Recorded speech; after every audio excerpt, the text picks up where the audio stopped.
Welcome back, and today I'm going to make some easy ginger cookies. So let's get started, and we're going to start with some real butter, and we need 3/4 of a cup of butter. So a half a cup, this is a half a cup, a whole stick is a half a cup. So half of the half is 1/4, and then the other half is another quarter, so that's 2/4, and then half of this stick would be 3/4. So I need to cut this in half, and then I'll have my 3/4. So let's cut this in half.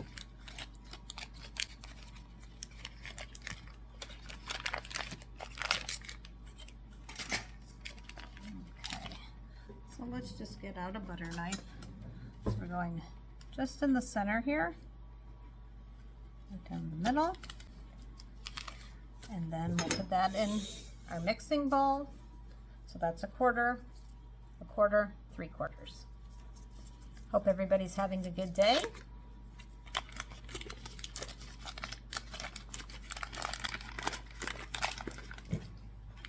Okay, I'll just set this butter aside and put it in the fridge later. And now our next ingredient is sugar, and we need 1 cup of sugar.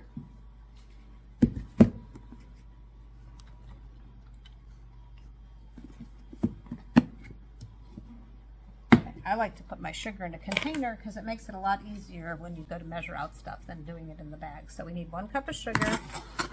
And when measuring out sugar, you want to level it off. So you can use the back of a knife, or if you have one of these, that's great too. I'm just going to level it off. And then we're going to put that with our butter. And then our next ingredient is 1 egg.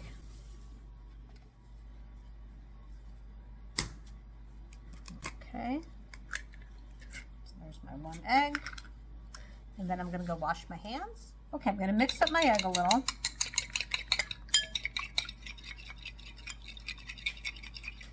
And then my next ingredients is 4 tablespoons of molasses. So I'm using Grandma's original molasses.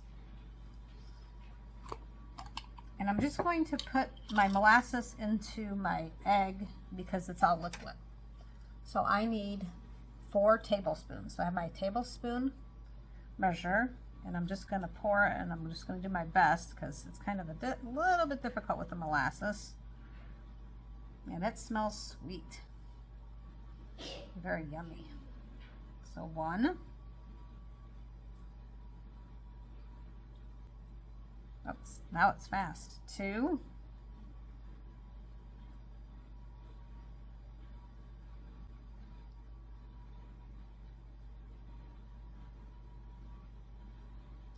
3.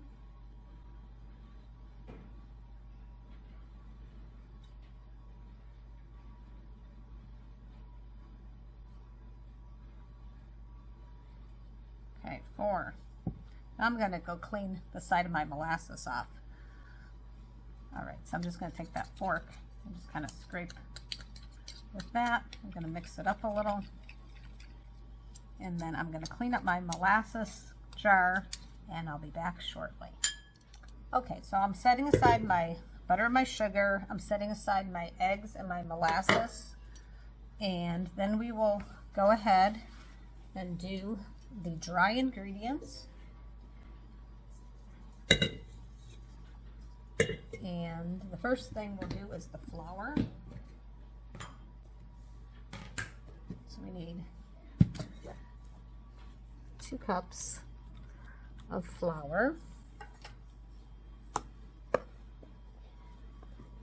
And when doing flour, you're going to want to level it off as well.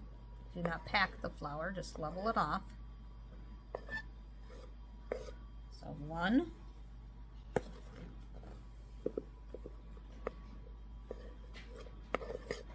2.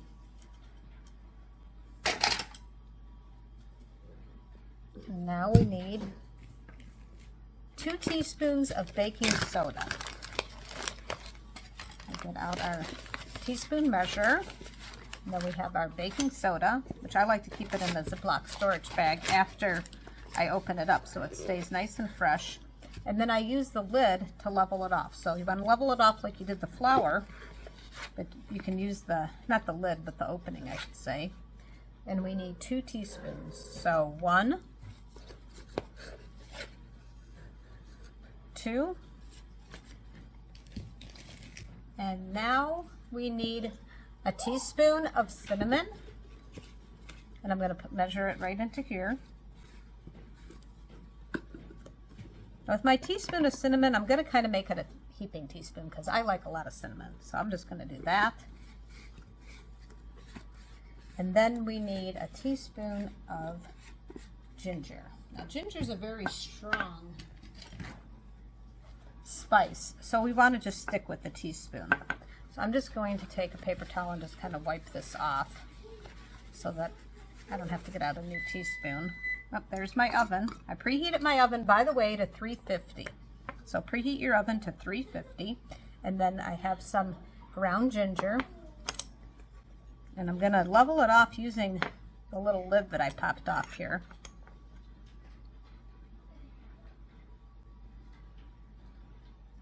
And I'll put that in there.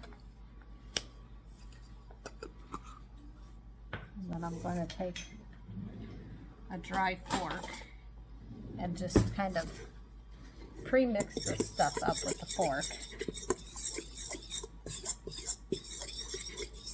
That's smelling really good. Okay, so before we go over to the mixing bowl and start mixing everything together, let's go over our ingredient list and make sure we didn't forget anything. So we have our 3/4 cup butter, and we have our 1 cup sugar, and we have 1 egg and 4 tablespoons of molasses, and we have 2 cups of flour, 2 teaspoons of baking soda, 1 teaspoon of cinnamon, and 1 teaspoon of ginger. Now, if you like cloves, I cannot eat cloves, and my husband can't eat cloves, but if you like cloves in this sort of thing, you would put in 1/2 teaspoon of cloves. But as I said, we don't eat cloves. So I'm going to go over to the mixer and we'll get started. Okay, so we're going to start mixing, and I want to notate that I'm going to be using the dough hook. Okay, so you do not want to use this type of hook. This is for like whipping whipped cream, egg whites, light sauces, and that sort of thing. And this type of hook here is more like for cakes and things like that, brownies, that sort of thing. So cookie dough, you want to use a dough hook. All right.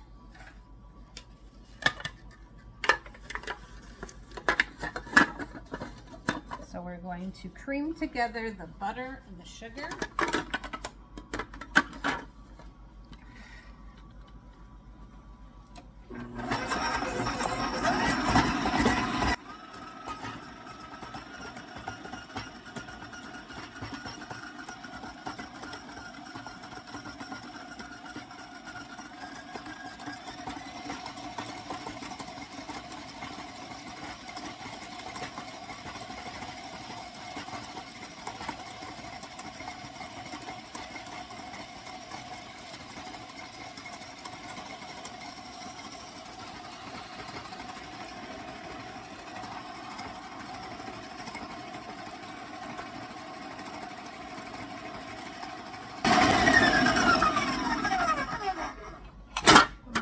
Straight down the sides.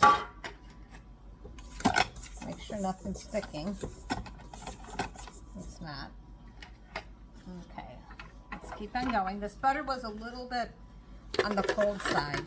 I took it out, but I could have probably taken it out earlier and it would have gotten creamed together faster.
nothing sticking to the sides, and it's mixed together pretty well. And now we're going to add our molasses and our egg. I'm just going to pour it in there, and I'm going to take this rubber spatula and make sure I get everything off of this, out of this bowl.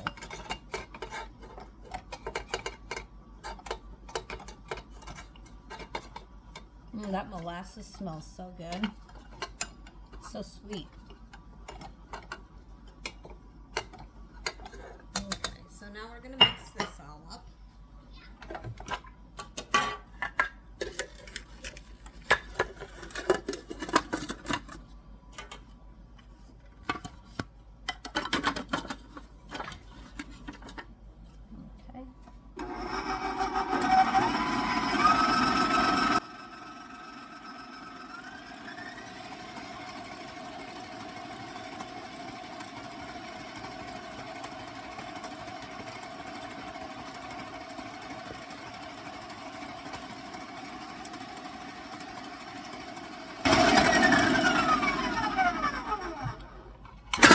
We're definitely going to scrape down the sides here. If you don't own a rubber spatula and you want to do a lot of baking, I would highly recommend it. They come in quite handy. Okay, so it's not really sticking, but I'm just kind of pushing everything to the center. And let's mix it some more.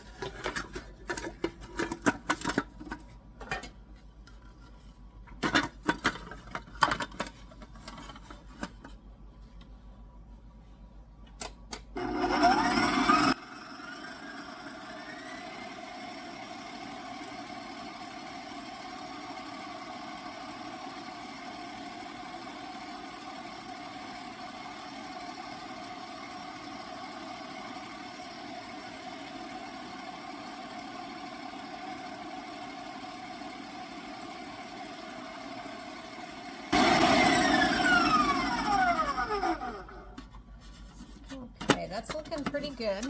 Let me just kind of show you. Okay, so now I'm going to start adding the flour. I'm just going to kind of scoop it in, and then in the end I'll pour it in. So I'll just start with a couple of scoops and do it little by little. And I will start the speed slow so that the flour doesn't go flying out, and then I'll increase the speed gradually.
Okay, let's check it, see what progress we're making. And it's looking pretty good, but I'm just going to kind of scrape the sides of the bowl. And it smells really, really good.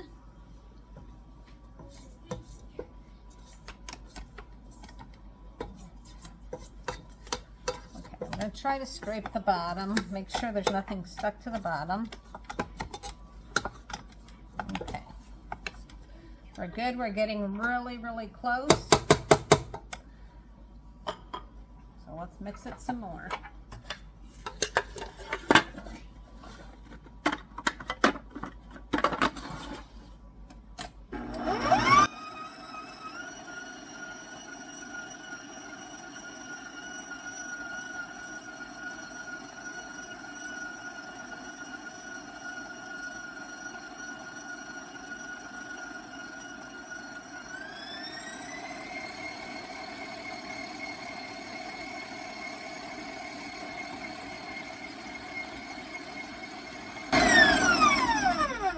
Okay, let's check on this.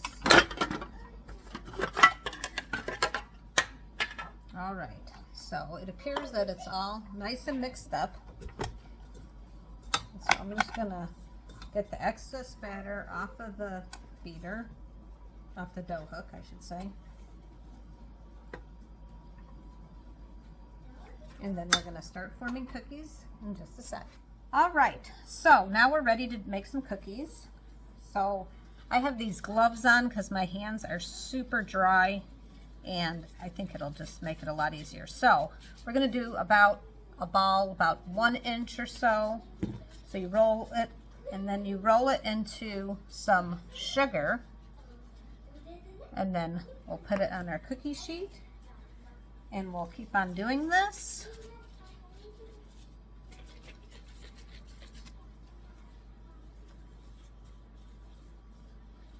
All right, so I'm gonna go lay these out, and then we'll do the next step.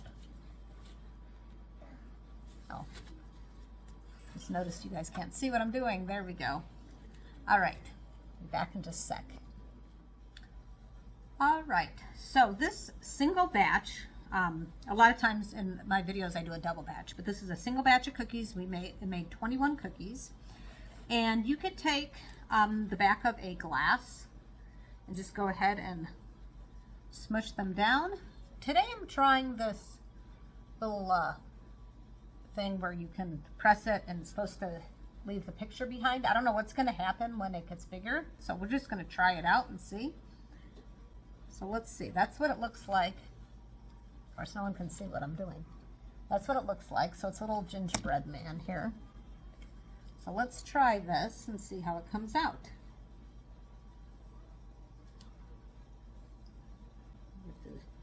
Press down enough that his little picture shows up. So we're going to do that. I'm going to continue to do that, and then we are going to put it in the oven, as I said, 350 degrees on bake for about 10 minutes. We'll check it in about 5 minutes just to see how we're doing. So I'm going to set a timer, and then we'll check on the cookies. Here's a close-up of what he looks like before we put him in the oven. Okay, let's just do a peek and see how we're coming along. And they're starting to melt. Not melt, but they're starting to cook. And we'll check on them soon again. It'll probably be at least another 5 minutes or so. Okay, I don't know if you need to do this in your oven, but I like to go ahead in my oven, and when I'm kind of halfway done, I like to move the top ones to the bottom, and the bottom ones to the top. That way they get cooked evenly. Okay, and they're getting very close to being done. And we'll check on them soon. Okay, so those baked for about 12 minutes, and I just want to show you what they look like. Our little gingerbread guy disappeared. Like I said, I usually use the back of a cup. So we're going to let these cool down and then put them on the cooling rack and do the taste test.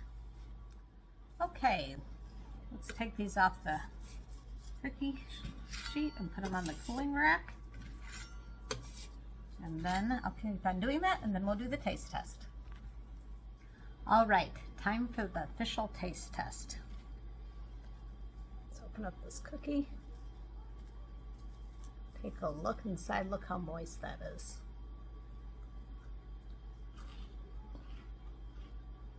Mmm, so buttery. Taste the ginger and the cinnamon. Mmm, very, very good. Very delicious, delicious cookie. Now I'm going to show you again how it came out. So you can make them smaller if you wanted to. I kind of like this size. Very, very delicious. That molasses, the butter, cinnamon, and the ginger. What a wonderful combination. My house smells amazing. I hope you enjoyed this video. For those of you who subscribe to my channel, I really appreciate it. And if you don't, I hope that you do. And please go check back on some of my other recipes. I have some really fun cookie recipes. And I hope you have a great day. Thanks for watching.